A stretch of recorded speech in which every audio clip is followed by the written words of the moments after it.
तो दोस्तों लुकिज्म का सबसे मिस्टीरियस बंदा गो किम। तो क्या गो किम और चांगसू का कोई ना कोई कनेक्शन है? और मेरे भी एक सब्सक्राइबर ने पूछा था कि क्या गो किम और चांगसू कनेक्टेड है, तो चलिए इसे डिकोड करते हैं। लेकिन उससे पहले अगर आप इस चैनल पर नए आए हो तो चैनल को सब्सक्राइब जरूर करना और वीडियो को एंड तक जरूर देखना। और अगर आपने चांगसू वाली बैटल का वीडियो और हमारे मैनेजर किम के चैप्टर 231 का एक्सप्लेनेशन नहीं देखा है तो उसे भी जाकर जरूर देखना, क्योंकि यह वीडियो काफी बढ़िया होने वाले हैं। और मैं इस वीडियो को 3 पार्ट में डिवाइड करूंगा। पहला तो ये कि गो किम का क्या पास्ट है और वो कितना स्ट्रॉन्ग है। सेकंड ये कि चांगसू का क्या बैकग्राउंड है और वो आगे जाकर क्या कर सकता है। और तीसरा ये कि गो किम और चांगसू का क्या कनेक्शन है और क्या सिमिलरिटीज है। तो चलिए शुरू करते हैं। तो दोस्तों गो किम एक ऐसा बंदा है जो कि हर वक्त मजाकिया मूड में रहता है, और जब वो सीरियस होता है तो वो अपने सामने वाले बंदे को छोड़ता नहीं है। और उसके पास के बारे में मुझे ये लगता है कि गो किम का पास भी ट्रेजिक हो सकता है, जस्ट लाइक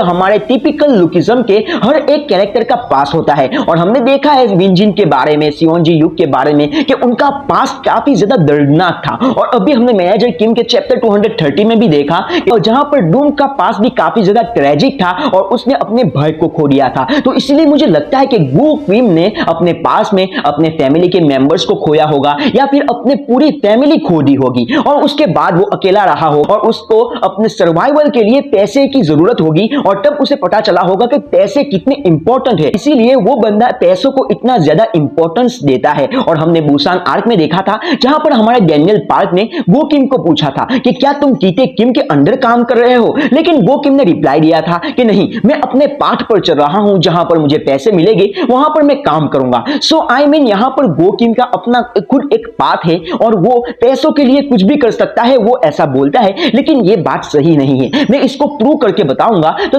दोस्तों मेरे पास एक ऐसी थियरी है जो मुझे 90% एक्यूरेट लगती है कि गो किम का पास यही हो सकता है। तो दोस्तों हमने इंसियोन आर्क में देखा था कि जहां पर पेचुन जो ने गो किम को देखकर कहा था कि क्या तुम होरेंग हो, होरेंग तो अभी एक्सटिंक्ट हो चुकी है, तुम होरेंग नहीं हो सकते। यानी होरेंग जो फैमिली थी, यानी होरेंग जो लोग थे वो खत्म हो चुके हैं और वहां पर गो किम होरेंग नहीं हो सकता। यह बात पेचुन जो ने बताई थी। लेकिन गेस व्हाट, क्या होगा अगर गो किम रियल में होरेंग हो? आई मीन मैं कहना चाहता हूं कि गो किम के पास में वो होरेंग फैमिली से होगा और होरेंग के लोगों पर किसी ने अटैक किया होगा और सभी खानदान वाले और सभी गो किम की फैमिली वाले खत्म हो चुके होंगे। और गो किम को बचाने के लिए उसका मास्टर आया होगा और उसके मास्टर ने जो एनिमी है उसके साथ फाइट की होगी और उसमें उसका मास्टर मर गया होगा और गो किम को बचाने के लिए वो मरा है। सो इसीलिए गो किम अकेला बचा होगा उसकी फैमिली के अंदर। इसीलिए वो बंदा काफी ज्यादा गरीबी में जिया है, उसके अंदर काफी ज्यादा हेट्रेड बढ़ा हुआ है अपने एनिमी के लिए। इसीलिए ये बंदा अपना रियल इमोशन नहीं बताता। और सच बताऊं तो जब इस बंदे यानी गो किम ने अपना रियल इमोशन बाहर दिखाया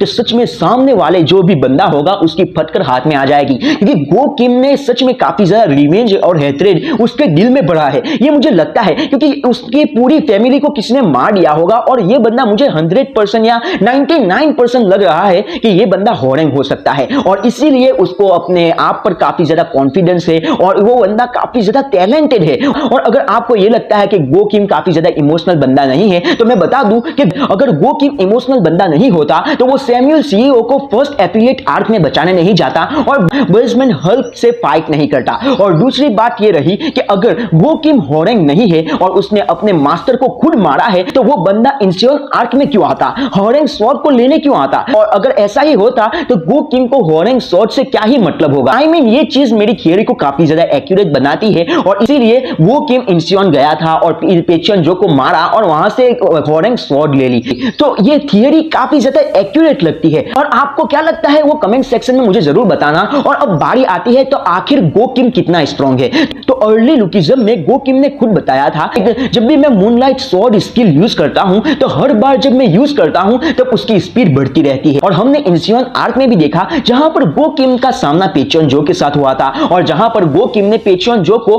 पहले फोर्थ फॉर्म से उसकर हमला किया था और पेचुन जो ने आराम से सभी चीजों को टैकल कर लिया था। लेकिन उसके बाद में पास का सीन दिखाया गया था जहां पर जेम्स ली गो किम को रेजबेट करते हुए कहता है कि आखिर मैं ऐसे बंदे को कैसे अंडरवर्ल्ड का किंग बना सकता हूं जो कि हमेशा पैसों के पीछे भागता है और वो जो कि गन यामाजाकी के सामने हार गया हो।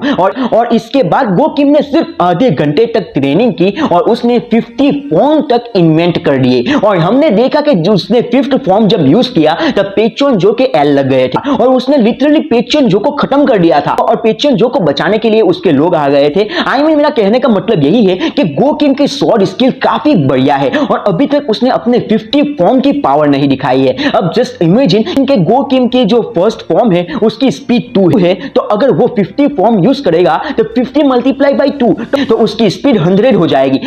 इतना ज्यादा क्रेजी पावरफुल ये बंदा है। सो मुझे लगता है कि अभी करंट टाइम में गो किम सबसे ज्यादा स्ट्रॉन्ग है और उसके टक्कर में कीटे किम आ सकता है। उसके रिलेटेड में एक और डिफरेंट वीडियो बनाऊंगा तो उसे भी जाकर जरूर देखना। तो ये बात की हमारे गो किम थी। तो अब बारी आती है चांगसू की। तो ये बंदा जियोल्ला का किंग है और हमें हमारे मुट्ठी गैंग के बाबा ने बताया कि जियोल्ला एक ऐसा रीजन है जहां पर मॉन्स्टर पलते हैं, जहां पर बर्ड से ही सभी लोग फाइट करते हैं और वहां पर हमेशा फाइट के लिए सभी लोग तैयार होते हैं। और अगर आपको किसी से दुश्मनी लेनी हो तो किसी से भी दुश्मनी ले सकते हो और आपकी सबसे बड़ी गलती होगी कि अगर आपने जियोल्ला को अपना दुश्मन बना लिया। गैपियोन किम यही बताना चाहता था कि जियोल्ला 2 के रीजन के जो लोग हैं वो काफी ज्यादा स्ट्रॉन्ग है और हमें पता है कि जो रीजन जियोल्ला 2 का है वहां पर सबसे ज्यादा पॉपुलेशन है और as compare to other region of first kings. और इसीलिए मुझे लगता है कि पूरी पॉपुलेशन को यूनाइट करना, वहां पर हर एक प्री जनरेशन के बंदों से लड़ना, हर एक मॉन्स्टर से लड़ना और पूरे जियोल्ला 2 को यूनाइट करना इम्पॉसिबल है। और ये बंदा जो कि चांगसू है उसने पूरे जियोल्ला 2 को यूनाइट किया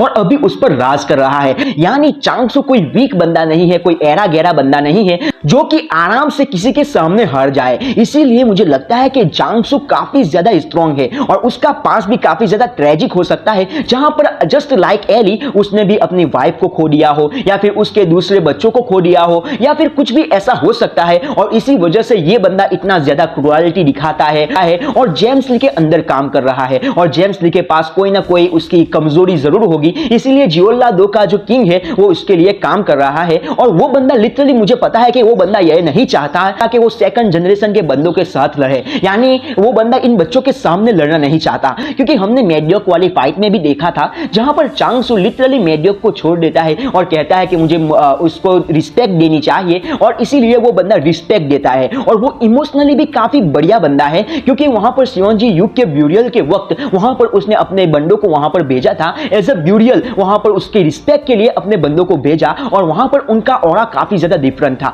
यहां पर हम कह सकते हैं कि जियोल्ला 2 जो कि चांगसू है वो भी काफी ज्यादा इमोशनल बंदा है और वो जितना क्रूरलिटी बताता है उससे काफी ज्यादा अलग बंदा है और इसीलिए मुझे लगता है कि चांगसू काफी ज्यादा स्ट्रॉन्ग है और उसकी पावर्स भी काफी बढ़िया है और जब उसके हाथ में जब वेपन आ जाता है तो वो बंदा किसी को नहीं छोड़ता। और हमने मेडियोक वाले बाइक में भी देखा जहां पर उसके पास जब वेपन आया तो उसने लिटरली मेडियोक के पूरे पैर को काट दिया और वो बंदा काफी ज्यादा क्रेजी हरकतें करने लगा। अब बारी आती है कि क्या कनेक्शन हो सकता है चांगसू और गो किम का। तो दोस्तों पहली सिमिलरिटी ये है कि हम ये दोनों के फेस देख सकते हैं, ये दोनों बंदे काफी ज्यादा सिमिलर लग रहे हैं और जब ये दोनों वेपन यूज करते हैं तो उन दोनों का ऑरा चेंज हो जाता है। जैसे कि हमने हंट फॉर वर्कर्स आर्क में देखा जहां पर चांगसू काफी ज्यादा काम था और जब उसके हाथ में वेपन आ गया वो बंदे ने लिटरली मेडियोक को काट कर रख दिया और उसका इमोशन काफी ज्यादा चेंज हो गया। और हमारे गो किम की बात तो आप लोगों को पता ही होगा, जब फर्स्ट एफिलिएट आर्क में वो गया था और उसका सामना हल्क के साथ हुआ था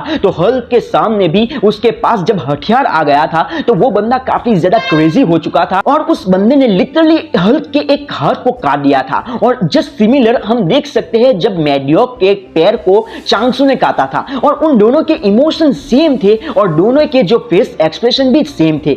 अब मैं दूसरी चीजों के बारे में बात करूं तो अभी तक हमें गो किम के बारे में कुछ बताया नहीं गया। आई मीन के जो है फर्स्ट जनरेशन के रीजन के साथ उसका कोई कनेक्शन नहीं है। हमने इंसियोन आर्क के अलावा जितने भी आर्क थे, चियोन लियोन आर्क, यानी डिफरेंट रीजन थे, उसके साथ गो किम का कोई कनेक्शन नहीं है। और इंसियोन आर्क में देखा कि उसको हॉरेंग चाहिए थी इसीलिए वो बंदा वहां पर गया था। लेकिन यहां पर मुझे ये लगता है कि गो किम का जियोल्ला 2 रीजन के साथ कोई ना कोई कनेक्शन हो सकता है। आई मीन गो किम का मास्टर जियोल्ला 2 गया होगा और वहां पर वेपन ट्रेनिंग दी होगी जिससे यहां पर चांगसू भी वेपन यूज कर पा रहा है। और दूसरी बात कि वहां पर गो किम भी गया होगा। आई मीन गो किम का कोई ना कोई कनेक्शन जियोल्ला 2 के साथ है ही and I am damn sure कि यहां पर कोई ना कोई कनेक्शन हो सकता है। अभी हमें आगे वाले चैप्टर्स में दिखाई दे, मैं ये नहीं कह रहा कि अभी करंट चैप्टर 596 में हो सकता है, लेकिन आगे जाकर हमें बता दिया जाए कि गो किम का कनेक्शन जियोल्ला 2 के साथ है और इसीलिए मुझे लगता है कि गो किम का कोई ना कोई कनेक्शन चांगसू के साथ हो सकता है, क्योंकि ये दोनों मुझे सच में काफी ज्यादा सिमिलर लग रहे हैं और